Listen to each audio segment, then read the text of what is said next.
यह वीडियो देख रहे सभी लोगों को मेरा प्रणाम।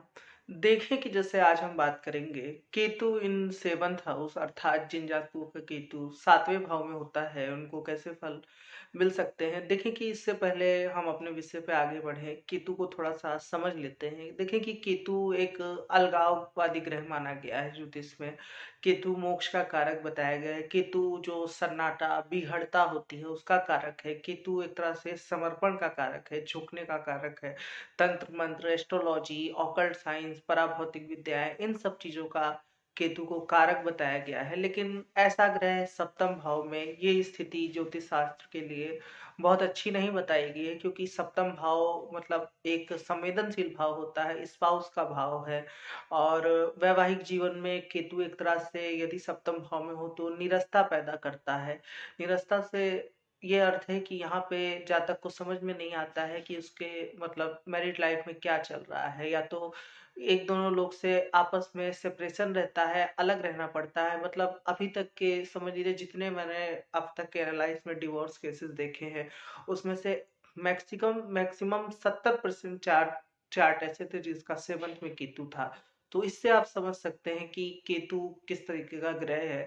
तो ये सेपरेशन देता ही देता है, इसलिए अधिकतर उनको जिनके चार्ट में केतु सप्तम भाव में रहता है राय रहती है कि वो कुछ इस तरीके से ही रहने का प्लान करें कि जैसे कि हफ्ते में मिलना या महीने बाद मिलना, तो वो मैरिज लाइफ चल सकती है। अन्यथा जब दोनों लोग आपस में स्पाउस साथ में रहता है तो फिर चीजें दिक्कत हो जाती है। एक दूसरे पे झगड़ा, एक दूसरे को ना समझ पाना, एक दूसरे को स्पेस मिलना मुश्किल हो जाता है। मतलब आपकी सोच अलग है, व्यक्ति की सोच अलग है, तो उसके बाद दोनों को एक दूसरे से कॉन्ट्राडिक्ट होता है कि चीजें धीरे धीरे बिगड़ती जाती हैं। केतु सप्तम भाव में एक तरह से आपको मतलब कि दूसरे धर्म में मैरिज भी देता है या इंटरकास्ट मैरिज भी देता है।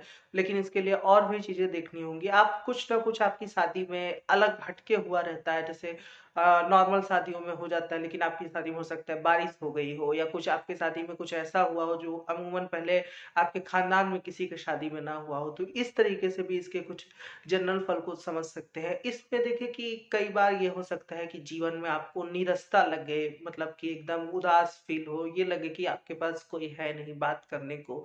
तो ये भी स्थिति कई बार केतु दे देता है। केतु यहाँ पर व्यक्ति को चाहता है कि बस एक तो यहाँ जिनका सप्तम भाव में केतु होता है तो ऑब्वियस सी बात है कि राहु भी पहले भाव में होगा, तो उसके कारण ऐसा व्यक्ति मतलब थोड़ा सा घुमक्कड़ी प्रवृत्ति का होता है। मतलब उसको इतना ज्यादा कई बार फ्रीडम चाहिए होता है कि बस वो यहाँ वहां भटका करे, और उसको मतलब कि एक होता नहीं कि आप वैवाहिक जीवन पे कोई ध्यान ही नहीं देना चाहते हैं। बस एक तरह से आपकी शादी करा दी गई है और बस है एक कि हो गया है, लेकिन बस आपको उसकी कोई परवाह नहीं है। तो इस तरीके की भी चीजें आ जाती हैं कि व्यक्ति अपने में ही मस्त है, एकदम से फ्री है, उसको कोई अपने पार्टनर से या बच्चों से कोई लगाव नहीं रह गया है। तो ये भी इसके एक्सट्रीम बुरे फलों में देखा गया है।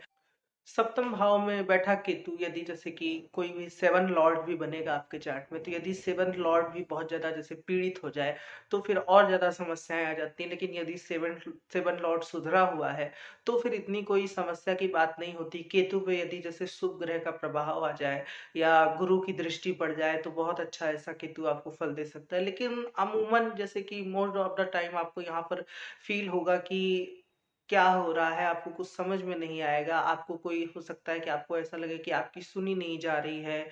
और विवाहिक जीवन में मतलब एक दूसरे से बहुत ज्यादा अलग रहना, और जैसे एक होता नहीं है कि कई बार तो ये इसको भी रिप्रेजेंट करता है कि मतलब ओवरऑल मतलब समाज में सबको पता है कि आप बहुत अच्छा मैरिड लाइफ जी रहे हैं, लेकिन अंदर ही अंदर आपको पता रहता है कि ये ठीक नहीं है। इन लोगों को कई बार शादी के बाद अपने हस्बैंड या वाइफ के बारे में ऐसी चीजें पता चलती हैं जिसके बारे में फिर बाद में इन्हें रिग्रेट होता है। कई बार ये मतलब लव मैरिज को भी दिखाता है कि ये इन्होंने लड़ झगड़ के घर में शादी की होती है, लेकिन बाद में इनको उस पे पछतावा करना पड़ता है। तो ये एक केतु का जनरल फल हो गया यहाँ सप्तम भाव में। सप्तम भाव में चूंकि सप्तम भाव से और भी चीजें देखी जाती हैं, तो कई बार जैसे बहुत ज्यादा सोशलाइज्ड होना इनको नुकसान करता है। सप्तम भाव का केतु बिजनेस में भी बहुत अच्छा फल नहीं देता है, क्योंकि बिजनेस पार्टनर में भी वहां पर भी इनको यही वाली दिक्कत आती है कि ये चीजों को छोड़ बहुत जल्दी देते हैं। एक होता नहीं कि जाओ भैया मेरे को परेशान मत करो, जैसा है चलने दो। तो इस तरीके की जब टेंडेंसी आ जाती है तो ऐसे बहुत ज़्यादा दिक्कत हो जाती है। कई बार ये देखा गया है कि ऐसा नहीं है कि मतलब आप अपनी मैरिज लाइफ में शुरुआती दौर में चीज़ें देखते नहीं है, लेकिन कई बार वो जो कंट्रोलनेस की वो आ जाता है कि मेरा व्यक्ति पे कंट्रोल रहे, तो यहाँ पर थोड़ा-सा दिक्कत हो जाती है। एक-दूसरे में इतना ज़्यादा इंटरफेयर करना कि फिर एक समय बाद ऐसी स्थिति आ जाती है कि थोड़ा-सा भी इंटरफेरेंस अगला बर्दाश्त नहीं कर सकता है।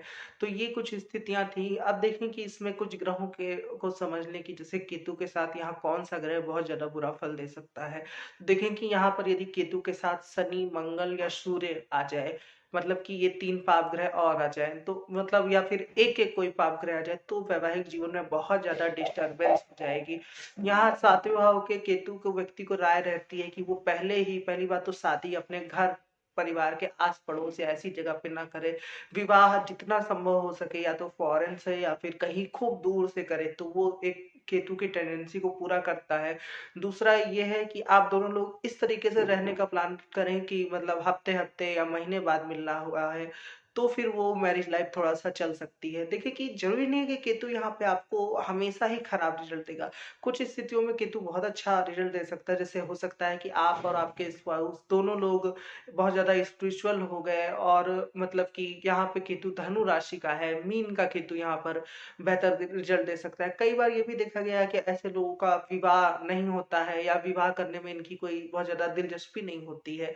चूँकि लग्न में राहु भी बैठा है तो उसके भी गुण आपके में रहेंगे, लेकिन वही है कि जैसे एक कई बार आपके पर्सनैलिटी का एकदम अपोज़िट व्यक्ति आपको मिल जाता है, तो आपको एकदम समझ ही नहीं आता है कि ये क्या किया जाए। तो इसीलिए मतलब शुरू-शुरू में कई बार ये होता है कि मतलब बहुत बन रहा है, आपको सारी चीज़ें ठीक लग रही है, लेकिन राहु केतु में मैंने ये हमेशा नोटिस किया है कि चीज़ें तभी तक सही रहती हैं जब तक कि वो ऑफ़िशियली नहीं होती हैं। जैसे कि आप कोई कार है, उसको आप चला रहे हैं, बहुत मज़ा आ रहा है, लेकिन जिस दिन आपने ऑफ़िशियली ये तय किया कि आज आप वो कार परचेज़ करेंगे, कागज़-वागज़ सबमिट किए, दस्तक बनाई, साइन किया, उसी दिन से आपको उसमें मज़ा नहीं आने लगेगा या फिर मतलब चीज़ें बिगड़ना शुरू हो जाएँगी। या जब तक जैसे कि आप कहीं किराए पे रह रहे थे तो आपको बहुत अच्छा लग रहा था, लेकिन जैसे ही आपने उसी घर को परचेज़ कर लिया, बस उस समय से चीज़ों में पता नहीं क्या हुआ कि क्यों चीज़ें बिगड़ती चली गईं। तो ये भी कुछ टेंडेंसी है कि इस तरीके से आप समझ सकते हैं कि जैसे ही आप उसको ऑफ़िशियली करते हैं, आधिकारिक रूप से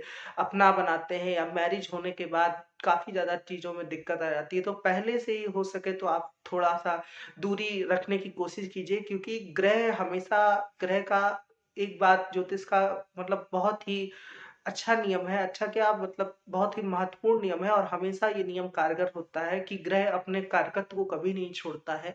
तो जो भी ग्रह जिस भाव में होगा वो अपने कारकत्व के हिसाब से ज़रूर फल देगा। तो केतु का ये कारकत्व ही है कि वो जहाँ पर रहता है वहाँ पर थोड़ा-सा सेपरेशन या अलगाव देता ही देता है। लेकिन बाकी दशाओं को भी देखना आवश्यक है।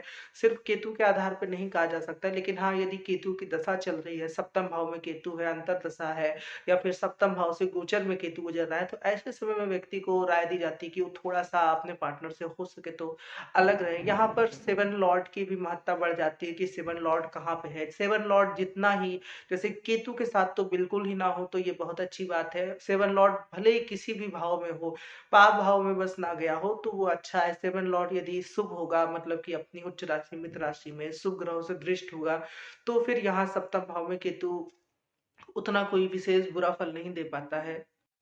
इसमें जैसे कई बार ये भी देखा गया है कि जैसे इनको मैरिज के कॉन्सेप्ट को ही पसंद नहीं करते हैं। मतलब जैसे कि सुनते हुए कई लोगों को आपने सुना होगा कि मुझे शादी ही नहीं करनी है। तो ये भी कुछ उन लोगों में से होते हैं जो शादी जैसी चीज़ों को बोगस बताते हैं। हालाँकि आज के समाज में ये बातें मुझे भी सही लगती हैं कि मतलब वैसे हर किसी पे बहुत लोग जैसे थोपते हैं कि शादी करो, शादी करो। आपको तो मेरी एक राय रहेगी कि आप जैसे अर्ली मैरिज के लिए बिल्कुल ना जाएँ। पहले पूरी तरीके से आप जैसे कि 30 के बाद मैच्योर हो जाएँ, उसके बाद ही शादी करें। शादी में आप किसी भी प्रकार का दबाव ना लें, क्योंकि यहाँ पर तो मैं यही बता रहा हूँ, लेकिन जैसे जब फॉरेन चार्ट रहता है, वहाँ पे तो उनको अब हमारे यहाँ तो ये हो नहीं सकता है कि विवाह किया ही ना जाए। लेकिन फॉरेन जो चार्ट रहता है, उनमें मतलब ये सलाह रहती है कि अगर संभव है तो जैसे आपका कोई पार्टनर है, आपके लव अफेयर्स हैं, तो आप अगर संभव है तो ऑफिशियली मतलब जैसे कि शादी की तरफ मत जाइए। मतलब आप लोग लिविंग में रहना चाहते हैं या ऐसे ही जैसे बहुत से लोग हमारे जीवन में होते हैं जो कोई जरूरी नहीं कि उनसे शादी हो या कोई रिश्ता हो, हमारा कोई दोस्त हो गया या मतलब साथ में रह रहे हैं, लेकिन ऐसे कभी हमने ऑफिशियली नहीं किया कि हाँ मतलब मैरिज समारोह रखना और सबको खाना पीना खिलाना। तो उस तरीके से जितना हो सके इसको सोशलाइज करने से बचें। और उसके बाद मतलब कि उनको राय दी जाती है अगर हो सके तो शादी कीजिए ही मत, ऐसे ही साथ रहिए और ऐसा कोई बहुत बुरा नहीं है। कोर्ट में जाकर के आप कुछ बता सकते हैं या उसकी भी कोई आवश्यकता नहीं है, लेकिन यहाँ पर तो ये ऐसा संभव ही नहीं है। तो मेरी यही राय रहेगी कि जितना हो सके पहले ही कुछ दूरी रखने की कोशिश कीजिए, एक दूसरे को समझने की कोशिश कीजिए। ये नहीं कि बस हर एक दूसरे में वो देखना, अवगुण देखना या उनके कुछ कमियां खोजना कि हाँ तुमने ऐसे ऐसे किया, वो आपको बता रहा है, तो ये ऐसे चीजें नहीं हो पाती हैं। तो इन सब बातों का आप ध्यान रखिए। सप्तम भाव में बैठा केतु कुछ रोग को भी इंगित करता है। यदि कुंडली में सातवीं जो राशि अर्थात तुला राशि भी पीड़ित हो, क्योंकि वो कालपुरुष के सातवें भाव को रिप्रेजेंट करती है, तो जननांगों से संबंधित कुछ रोग हो जाना, स्त्रियों में तो विशेषकर ये भी देखा गया है। सेक्सुअल लाइफ भी आपकी थोड़ा सा डिस्टर्ब हो जाती है, क्योंकि चूंकि जैसे राहु पहले भाव में बैठा है तो ये इसको भी दिखाता है कि आपके जीवन में एक नहीं अनेक कई संबंध हो सकते हैं। लेकिन जरूरी नहीं कि सबका राहु मतलब पहले भाव में बैठा हो तो हर व्यक्ति ऐसा हो, क्योंकि ये ऐसा होता है कि आपको अपने पार्टनर से वो सेटिस्फेक्शन या आपकी जो इच्छाएं हैं उस के अनुसार फुलफिल नहीं हो पा रही है, आपका पार्टनर आपको समझ नहीं रहा है, तो आपके जीवन में अन्य बहुत से रिलेशनशिप रहे हो या हैं, तो इसको भी एक तरह से ये इंगित करता है। देखें कि यहाँ पर आपको ध्यान रखना है कि कब चीजें बहुत ज्यादा बिगड़ रही हैं और वहां पर आपको सुधारने की आवश्यकता है, क्योंकि आपको पता रहेगा या फिर आपको एक बार को जीवन में सख्त निर्णय लेना पड़ेगा कि या तो इस पार या तो उस पार, क्योंकि बहुत ज्यादा कभी कभी जैसे एक होता नहीं है कि टॉर्चर टॉर्चर टॉर्चर टॉर्चर बर्दाश्त से बाहर हो गया, लेकिन इसमें आपको स्वयं को भी देखना पड़ेगा कि आप स्वयं कितने भले हैं। या ऐसा तो नहीं कि आप ही टॉर्चर कर रहे हैं, आपके साथ टॉर्चर हो नहीं रहा है, क्योंकि दोनों स्थितियां हैं। ग्रह बली है तो फिर व्यक्ति टॉर्चर करता है, ग्रह कमजोर है तो व्यक्ति के ऊपर टॉर्चर होता है। तो इस तरीके से आपको इसको समझना होगा। आप सबसे अच्छा बेहतर है कि आप दोनों लोग बात करने की कोशिश कीजिए। यदि कभी भी कुछ भी गड़बड़ होता है तो सबसे अच्छी बात है कि आप दोनों लोग बात कीजिए और चीजों को हल करने की कोशिश कीजिए, तो चीजें सुधर जाएंगी। और जो उपाय मैं आगे बता दूंगा उसको आप जरूर फॉलो कीजिए, तो फिर वैवाहिक जीवन में सुख शांति मिलेगी। कई बार इसमें ये भी देखा गया है कि मतलब पार्टनर को लेकर के चीजें जैसे कि वो कुछ ऐसा करता है कि आपको समझ ही नहीं आता है कि व्यक्ति कह क्या रहा है या हो क्या रहा है, या फिर आपकी बात को अगला समझ ही नहीं रहा है। मतलब कि ऐसे लोग जैसे हो सकता है आप जैसे बहुत ज्यादा स्ट्रेट फॉरवर्ड हो गए कि आपको जो सही लग रहा है आपने वो बताया, लेकिन अगले व्यक्ति को वो चीजें समझ में नहीं आ रही है। मतलब कुछ ही लोग होंगे आपके जीवन में जो आपको समझते होंगे, अमूमन आपको ऐसे बहुत कम लोग मिलेंगे जो आपको समझे। और पार्टनर में आपके जैसे कि ठीक उसका, क्योंकि राहु आपके लग्न में बैठा है, केतु आपके सेवन में बैठा है, तो इसका मतलब कि स्पाउस आपको एकदम से आपके कैरेक्टर से कई बार बहुत ज्यादा डिफरेंट मिल जाएगा। वो मतलब कि आपका स्पाउस हो सकता है कि कुछ ऐसी अनयूजुअल चीजें करे जो आपको समझ ही ना आए कि इसका लॉजिक क्या है, क्यों वो आपसे ऐसा करने को कह रहा है। तो इन्हीं सब चीजों को लेकर के बाद में बहुत ज्यादा दिक्कत हो जाती है और फिर चीजें मतलब डिवोर्स तक पहुंच जाती हैं। कई बार ये भी देखा गया है कि डिवोर्स के बाद दूसरी मैरिज की भी संभावना रहती है, लेकिन वो पूरा चार्ट देखने पे पता चलेगा। तो इस तरीके से आप केतु के यहाँ पे जनरल फल को समझ सकते हैं, लेकिन इसमें कुछ पॉइंट हैं जिनका आपको विशेष ध्यान रखना होगा। मैं फिर से बता दे रहा हूँ कि यहाँ पर चूंकि यदि सप्तम भाव में केतु गया है तो सप्तम भाव थोड़ा सा पीड़ित हो गया है, लेकिन यहाँ पर आपको सेवन लॉर्ड को देखना है, शुक्र को देखना है, क्योंकि वैवाहिक जीवन का वो भी कारक है। और गुरु को भी देखना है, गुरु सुख का समृद्धि का कारक है, और स्त्रियों के लिए तो गुरु को विशेष देखा जाता है और पुरुषों के लिए तो शुक्र को देखा ही जाता है। तो अगर ये कारक हो गया और जो भावेश हो गया, ये दोनों बहुत ज्यादा शुभ है, तो शुभ है मतलब अच्छी कंडीशन में, तो यहाँ सातवें में बैठा केतु बहुत कोई कुछ बिगाड़ नहीं पाता है। और यदि ये केतु यहाँ पर जैसे कि वृश्चिक का है, वृश्चिक का तो फिर थोड़ा सा दिक्कत देता है, लेकिन जैसे मीन का है, धनु का है, कर्क का है, मतलब जल तत्व और अग्नि तत्व की राशियों में केतु उतना बुरा फल नहीं देता है, अच्छा फल देता है। लेकिन चूंकि जैसे मैंने बताया कि सातवां भाव बहुत ही ज्यादा संवेदनशील भाव है, तो यहाँ पर आपको थोड़ा सा ध्यान रखने की आवश्यकता है।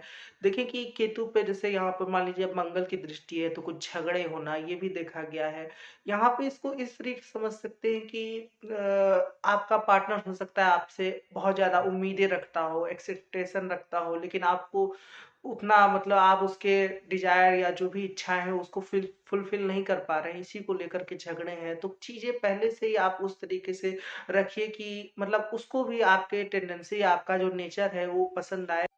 कहने का मतलब ये है कि आप एक बार थोड़ा-सा अच्छे से परख लीजिए कि व्यक्ति कैसा है, आपकी उसके साथ बन पाएगी कि नहीं बन पाएगी, तभी अपना जीवन साथी चुनिए। जीवन साथी चुनते समय किसी भी प्रकार के दबाव का सामना मत कीजिए। जैसे बहुत बार देखा गया घर वालों के दबाव की वजह से या कुछ ऐसा हुआ है कि जल्दी-जल्दी शादी करनी पड़े, तो इन सब चीज़ों को थोड़ा-सा रहने दीजिए। आपका एक निर्णय आपके पूरे जीवन को सुधार सकता है, तो इन सब चीज़ों का ध्यान रखिए। अब जैसे इसके कुछ उपाय हैं तो मैं वो बताए दे रहा हूँ आपको। सबसे पहला जैसे उपाय की बात तो हमने पहले भी की थी कि थोड़ा-सा दूर-दूर रहने का प्रयास कीजिए। दूसरा उपाय ये है कि शादी घर से जितना हो सके दूर करिए, फ़ॉरेन रहेगा तो और अच्छी बात है।